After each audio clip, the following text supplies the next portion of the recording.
reka ntangure kubaha mwiriwe abandi mwaramutse bivanye naho umwe wese aherereye imbere yuko ndabashikiriza ingingo zimwe amakuru ahagaze mukaba muyashikirizwa na Dondo Jemba z'umutima afadikanije na Oben Felix Rankunda ari mu buhinga bw'ivyo. Umuhari Rede Tabara urahakana wivuye inyuma ko udashigikiwe n'u Rwanda canke uwundi muntu uwo ari we wese wo hanze uretse abarundi batahura impamvu yatumye uwo muhari uvuka. Biri mu itangazo Rede Tabara yasohoye uyu munsi inyuma yo kumva ivyashikirijwe n'umukuru w'igihugu c'u Burundi kuri radio y'Abongereza BBC. Umugwi CNIDH usaba leta kuwongereza inguvu kugira ushobore kurangura bishitse ibikorwa ujejwe. Umukuru w'uwo mugwi yabishikirije mu kiganiro n'abamenyesha makuru.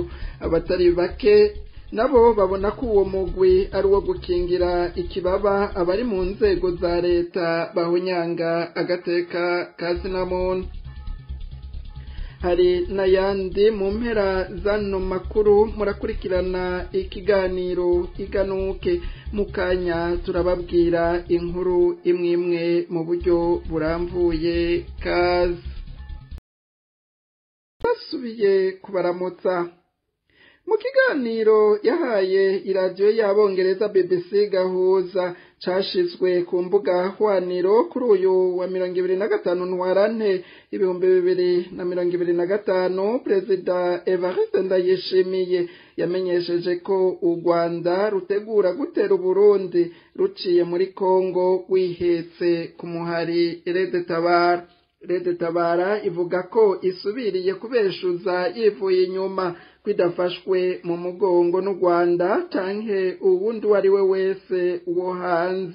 Urugamba rwa Rede Tabara rushigikiwe n'abarundi bonyene batahura impamvu uwo muhari wabayeho biturutse kwihonyangwa y'amasezerano ya Arusha yakozwe n'intwaro ya CNDD-FDD ryo nkomoko y'ingorane za politike Uburundi burimwo kuva mu 2015. Biri mu itangazo umuhari Rede Tabara wasohoye kuri uyu wa 26 Ntwarante 2025 ritewe ko umukono n'umuvugizi w'abasirikare ba Rede Tabara Patrick Nahimana. Ibindi biri muri iryo tangazo tubishikirizwa na Ninette Nancy Mutoni. Iyo bahagarariye amasezerano ya Arusha aribo umuryango w'ibihugu vya Afrika y'ubuseruko, ubumwe bwa Afrika na ONU bakora icyo bategerezwa gukora, Rede Tabara yari kuba yashize ibigwanisho hasi kuva kera. Uyu munsi nta numwe muri abahagarariye amasezerano ya Arusha ari nanatangwa tere igiture Perezida Ndayishimiye aganire n'abanyepolitike batavuga rumwe nawe hamwe n'abafashe ibigwanisho ndetse n'abadaharanira ivyicaro vya politike. Igitangaje nuko muri ico kiganiro cyo kuri BBC Gahuza Perezida Evariste Ndayishimiye yamenyesheje ko ashigikiye ibiganiro hagati ya leta ya Kongo n'imigwi yitwaje ibigwanisho ariyo nzira yonyene ishobora guheza amatati. Rede Tabara muri iryo tangazo ikabaza igituma Perezida Ndayishimiye adashobora gushira mu bikorwa mu gihugu arongoye iyo mpanuro ariko atanga ku gihugu kibanyi. Rede Tabara irabaza kandi impamvu abahagarariye amasezerano ya Arusha batabwiriza Perezida Ndayishimiye gufata iyo nzira kandi kubibonwa bikaba bizwi na bose. Ndayishimiye ariko acana umuriro mu karere. Rede Tabara imenyesha kandi ko Perezida Ndayishimiye azi neza ko Rede Tabara idashigikiwe na gato n'u Rwanda, ahubwo nyene gubahutse gutanga kuri leta y'u Burundi abagwanye 17 ba Rede Tabara kuwa 30 Mukakaro 2021. Uyu munsi abo bagwanyi bakaba bafashwe bunyamaswa na leta y'u Burundi. Rede Tabara ibandanye baza muri iryo tangazo ingene u Rwanda goshigikira Rede Tabara hama kandi rukaba mu biganiro biruhuza n'u Burundi bigeze kure kugira ikibazo kiri hagati y'ivyo bihugu gitorega umuti. Rede Tabara ikaba ihumuriza Perezida Evariste Ndayishimiye ko yaza gushigikirwa n'abanyamahanga ntashigikirwe n'abanyagihugu ntabarahari ngo yirirwe aravuga ayamuhe agatondo umugoroba. Ngo byamaze kuba akamenyero kuri Varisito Ndayishimiye ko gucisha mu kanwa kiwe u Rwanda mu gihe cyose yuguruye umunwa ngo avuge kikaba icyitwazo yaronse cyo gusamaza abarundi n'amakungu ku mabi ariko akorera igihugu.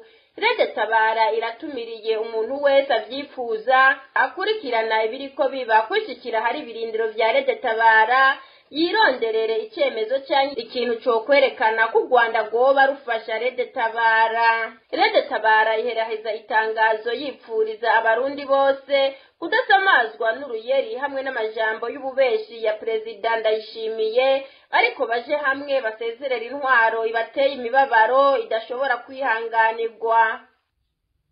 Asaba leta kongereza ingufu zo gushigikira umugwi w'igihugu CNIDH ujejwe agateka kazina muntu kugira ngo ugerageze guharanira agateka kazina muntu bimwe bishitse ndetse unagume ku rugero wa A. Sixte Vinyini Muraba rongoye uwo mugwi yabishikirije kuri uyu wa 2026 Ntwarante 2025 mu kiganiro yahaye abamenyesha makuru. Mu gihe hari abidogera uwo mugwi mu kuvuga ko ataco umarira abenshi mu bawitura, Vinyi asigura ko igisata c'agateka kazina muntu cagutse cane atawocuzuza 100%. Agashima ko muri uwo mugwi batera intambwe ngo naho bahura n'intambamyi zitandukanye nk'ababahenda iyo bari mu matohoza. Bamwe mu bumvise ico gisabo c'uburongoye CNIDH bavuga ko leta ikomoka mu mugambwe CNDD-FDD itoreka gushimira umugwi CNIDH ngo kuko uwo mugwi ukora uko ushoboye ugakingira ikibaba abari mu nzego za leta birirwa barakorera amarorerwa abanyagihugu, harimwo kubanyuruza bakaburirwa irengero no kwica bamwe bagatogwa ibiziga. Biruko mu gihe abatari bake bamaze gushikiriza ko umugwi CNIDH ataco umariye abanyagihugu ukwiye gufutwa. Iyi nkuru tuyibaze Aline Munezero.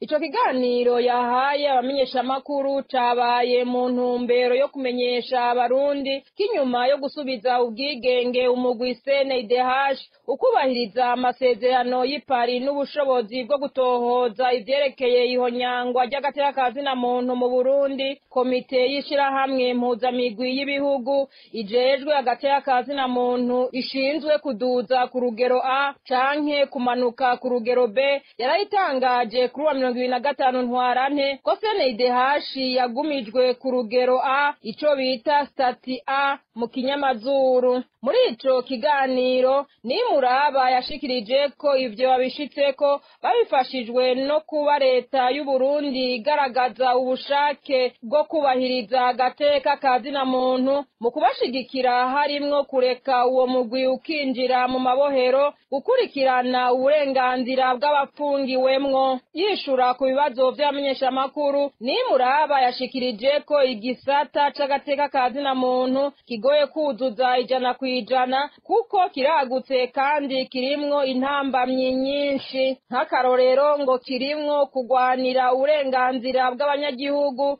abamenyesha makuru n'abantu bose muri rusangi. Nikindi kandi abakozi ba CNIDH ngo barazimizwa canke bakabeshwa iyo bagiye kugira amatohoza, ngo hari imanza zidacika kubera ko uwahohotewe atadoma ko urutoke kuwagirwa n'icaha atinya ko yomugirira nabi. Abantu nk'abo bakaba bakingirwa na CNIDH. Yabandanije avuga ko hari n'abanyuruzwa n'abahohoterwa mu buryo butandukanye, ariko ngo naho biruko ngo baragerageza gukorana n'amenyesha makuru inzego z'igihugu n'abanyagihugu kugira ngo bagerageze kuronka amakuru ahagije atuma batunganiriza uwahohotewe. Yatanze akarorero ko bagize uruhara mu gukingira agateka k'umumenyeshamakuru w'insamirizi Isanganiro Blaise Pascal Kararumiye akorera ikarusi no kwifungurwa rya Emilienne Sibomana, umukenyezi w'Igitega yari yapfungishijwe n'umupatiri n'ibindi CNDH yagiye ifashamwo biri mu cegeranyo c'ivyo yaranguye mu mwaka wa 2024. Ku bijanye n'imyitwarariko y'uwo mugwi, Nimuraba yamenyesheje ko inzego za leta arizo zikwiye guharanira agateka kazina muntu, ariko ngo hari naho arizo zigira uruhara mu kugahungabanya. Rero ngo abagize CNDH ntibazisubirira, agasaba abanyagihugu kwizera abagize uwo mugwi. Leta yayisavye kongereza inguvu zo gushigikira uwo mugwi kugira ngo ugerageze guharanira agateka kazina muntu bimwe bishitse, ndetse unagume ku rugero rwa A. Naho inguvu zisabwa atari amafaranga gusa, bamwe mu bumvise ivyo vyasabwe n'urongoye umugwi CNDH bavuga ko leta ikomoka mu mugambwe CNDD-FDD itoreka gushimira uwo mugwi kuwongera amafaranga aja mu mifuko y'abawugize. Bagatanga akarorero ku mafaranga CNDH izokoresha kuva muri Mukakaro umwaka wa 2025 gushika muri Ruheshi umwaka wa 2026. Urongoye CNDH ngo ategekanya kugura intebe salon VIP za prezida wa CNDH zizotwara imiliyoni 149 ibihumbi 544 n'amajana nukuvuga hafi miliyoni 150 z'amafaranga y'amarundi. Amafaranga agenewe ingendo z'umukuru wa CNDH mu mahanga muri uyu mwaka bariko barakoreramwe 2024 ushira 2025 angana n'imiliyoni 476, nukuvuga hafi nusu y'umuriyaridi w'amafaranga y'amarundi. Ayo mafaranga akaba angana na 62% kwijana y'amafaranga yose CNDH izokoresha mu mwaka. Biruko mu gihe amafaranga CNDH izokoresha mu nyigisho zijanye no gukomeza agateka kazina muntu, kimwe mu bikorwa bihambaye ijejwe, angana n'imiliyoni 90 gusa, nukuvuga 11% y'amafaranga izokoresha. Amafaranga izokoresha mu gukingira agateka kazina muntu yari munsi yo ngaho. CNDH ikaba ishira hafi 80% y'amafaranga ikoresha mu minyenga no mu ntebe zizimvye, hanyuma igashira intica ntikize mu gikorwa nyamukuru ijejwe. Ico bamwe mu banyagihugu babona ko kihari kugira kinyegeze amafaranga aja mu mifuko y'abarongozi ba CNDH. Gushimira CNDH ngo ntivyobura, kuko uwo mugwi ukora uko ushoboye ugakingira ikibaba abari mu nzego za leta birigwa barakorera amarorerwa abanyagihugu, harimwo kubanyuruza, kuburirwa irengero no kwica bamwe bagatogwa ibiziga bikaba kamizwe n'ingoma. CNDH ngwica irondera udukorwa ikora dufata abatari mu nzego za leta, tukaba aritwo yerekana ko twakozwe, gutyo igaca isigura ko ivy'agateka kazina muntu atawuvyuzuza vyose. Abarundi n'amakungu ngo bakaba barabeshwe. Abatari bake rero baramaze gushikiriza ko umugwi CNDH ataco umariye abanyagihugu, ukwiye gufutwa. Umuntu wese azofata canke akerekana ubutare bunyegeje mu nzu azohabwa agashimwe kangana n'ibice 10% k'agaciro kubwo ubutare. Ivyo bikaba bizotangura kuja mu ngiro kuva kuri uyu wa mbere igenekerezo rya 31 Ntwarante 2025. Byaraye bishikirijwe n'umukuru w'igihugu c'u Burundi Evariste Ndayishimiye mu nama yamuhuje n'abaserukira amakoperative akorera mu gisata c'ubutare. umukuru w'igihugu arerekana ko ababajwe n'umushikirizamanza wa Repubulika mu ntara ya Ngozi yabaye umuroberi akarekura abafashwe bivye ubutare imure. Asigura ko uwo mushikirizamanza aca amuhagarika mu mabanga yiwe. Aragabisha uwutazokwerekana ubutare afise.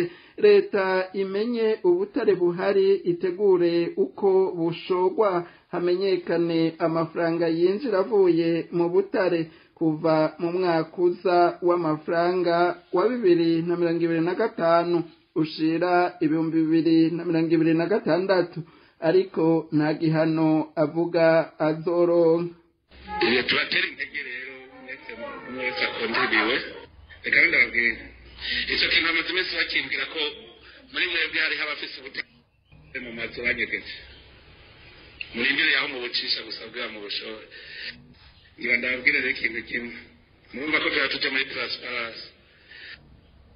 Ndabasavye ubwo butare mu buzane mu bwerekane aho buri guhera ncangira message uburyo ufata ubutare bunyegeje mu nzu buterekanwe tuzomuhemba 10% kuri bwo. Abene igihugu ndazi baca babasaka mwebwe nyene barabasaka nta gisivye. Ubu ufise ubutare bwose muri stock ubu nyene abwire buramatari ati jengo ndabufise mu bupime abwandike kugira ejo ninabwira abantu bafashe buramatari azocavuga tuburazwe ngubu nibungana uku nikime yamenye guhera ku wa mbere. Emwe message ndayitanga abene igihugu babusake kandi bumvise bacaronka dipurusa valere yabo barabasaka nakubahenda barabadevora. Narumvise ari umuntu afise amatoni nabushira habona hakiri kare ntaraza kubufata bariko barabimbarira kandi emwe muravyumvise bushira habona nta ngorane nubwi wawe bushira habona ariko bushira habona bumenyekane kugira ngo planify ngene bushoka kuko nibwo bwobwo bariko barajana. Bahejeje kumbwira ko bamwe bibu butare imurehe ngo procureur yaciye barekura. Ubu nyene aho nsohokera nta kindi nza uwo mu procureur bigirisha ko bari protege ndamususpenda mu kazi gushika anuverorote ntibikunda yarabarekuye nuko adashaka urundi butunga nuvuga ngo niba barobere tugwana nabo niyavuga ko ndarenza amategeko ndamususpenda neza kubona umuntu yiba ubutare bashobora kumureka. Uwo mu procureur yamurekuye Ngozi yabarekuye ubu nyene ndabibabwiriye ngaha usohoka nicyo gikorwa cyazako nta bya procedure yaramenje. Wese ukira n'abantu barasi b'igihugu barasi igihugu rero bitane no kurasa igihugu kwese rukira igihugu akaba ari we aho yogikindi ubutozogiwe akaba yavyo ni nkihoho afise arasisha igihugu nkuba ari devoye ari yerekanye ko ari umwasi w'igihugu tuzohangana. Abacamanza bashaka bagira greve ko ndamususpense ndamuhagarika kabisa. Nishoboka yuko umuntu ashobora kuba igihugu gutyo hanyuma bagaca bavuga ngo turamurekuye. Uba nk'ubu bivyumvira muri muragira nivyo bica bizana politike miniere tugaca tuyipanga neza dukurikije ivyo mwageye muravuga. Nico gituma muciye mubaterera n'ibindi vyiyumviro dushobora gusanga ibintu bimeze neza. Muga twese twihaye objective dutegereza kubona Burundi bufise amadivize avuye mu butare tukabona neza ko yinjiye hanyuma igihugu twigirire tumeze neza cyane. Twese tuba patriote aho twahereye dusaba twese twikure ko kagaye abantu bazavuga bati none Burundi yindi iki niho bazobona bati bwa bundi cyangwa baravuga ni ndende harahezagiwe biboneke habi bizokunda neza. Navuga ubonye ikintu wese ntazatinye kumbwira kugira ngo tugire definition neza ya politike miniere igere tugiye gukora muri budget izotangura itariki imwe y'ukwezi kw'indwi tube twamaze kubona amahera dushobora kwinjiza mu mwaka avuye mu butare. Ibindi byose bizoba biheze tuzoba dutanguye tudemaye. Je nababwiye ntumwaka uyu mwaka uraheza gito.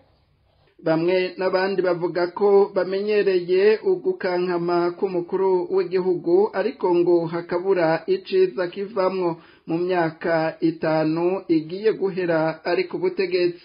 Munayo kuvuga ko intango y'iterambere mu kubona amafaranga ava mu butare ari muri uyu mwaka wa 2025 babifata nk'ibihendwa abana ngo kuko yaratanze indwi zibiri ngo amafaranga agera ku miliyaridi 54 yanyurujwe agenewe kubaka urugomero rwa Mpanda ngo ntacavuyemwo dosiye ngo yarahebwe bagasaba abarundi kubandanya biyumvira uko baja hamwe bahindure ubutegetsi ataceza babuzeyeko. Impunzi z'abanyekongo 861 zashikiye mu ikambi ya Ciremesha muri komine Buganda mu ntara ya Cibitoke zaraye zironkejwe imfashanyo igizwe n'ibifungurwa hamwe n'ibindi bitandukanye n'ishirahamwe Greenland Alliance kuri uyu wa 25 Ntwarante 2025. Ivyo baronse vyari bigizwe n'umuceri ibiro 1,155, ibiharage ibiro 385, amasabuni 1,540, amaji 200, ibisuguti 200, umunyu ibiro 25 hamwe n'impuzu zitandukanye 206. Abaronkejwe izo mfashanyo barashimiye cyane ishirahamwe Greenland Alliance kuba yiyumviriye kubaronsa ibifungurwa muri bino bihe batorohewe, bagasaba n'abandi babishoboye kubandanya babaronsa ivyo kwifashisha. Umwe mu baronkejwe iyo mfashanyo ashimira Greenland Alliance ibaronkeje ibifungurwa hamwe n'impuzu kugira